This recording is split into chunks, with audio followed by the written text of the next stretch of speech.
Fire, such a unique element. With it, we can heat our homes if we burn fuel. We can put it in an oil lamp like we saw last week with our stained glass window, and we can light up an area with it. But if I get my hand too close to this flame, I immediately start to feel the heat. I know that if I get too close, I could get burnt. Such an incredible thing, this fire. And it is represented in our stained glass window of today, the torch, which is to my right, and if you're sitting in the pews, to your left, the high window in the middle by the speaker.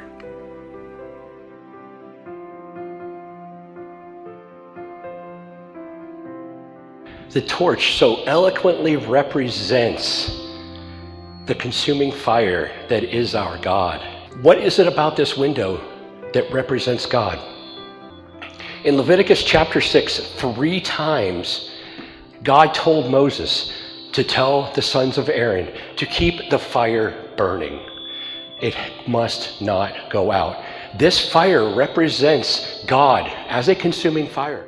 Now, what is it about this fire? If we look at what fire does in the Bible, it is used for judgment. It judges the sins of the people.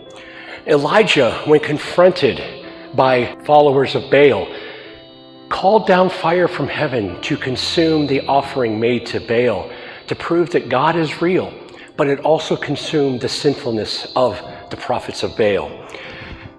Paul tells us in 1 Corinthians chapter 3 that we will be tested by fire. Everything that we do for God will be like gold and silver and will not be consumed by the fire. But the things that we do for ourselves, the sinful desires that we have and the ways we act on them, will be consumed by the fire on the day of judgment. And we could suffer great loss. The things that we do for God will come through, will not be burned up, but the things we do for ourselves will be burned up on that day.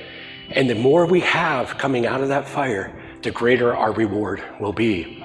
So think of fire as something that is burning off the sinfulness in your life. Consider the Holy Spirit like a torch standing underneath you, holding you to it, burning off those things that do not matter, so that we can turn to God and find fulfillment in Him. Don't be without reward in heaven. Let the dross be cleared off of your life. Let the fire burn away the chaff. No God, no peace. We'll be back next week with another installment of the stained glass windows of the Bel Air First Methodist Church.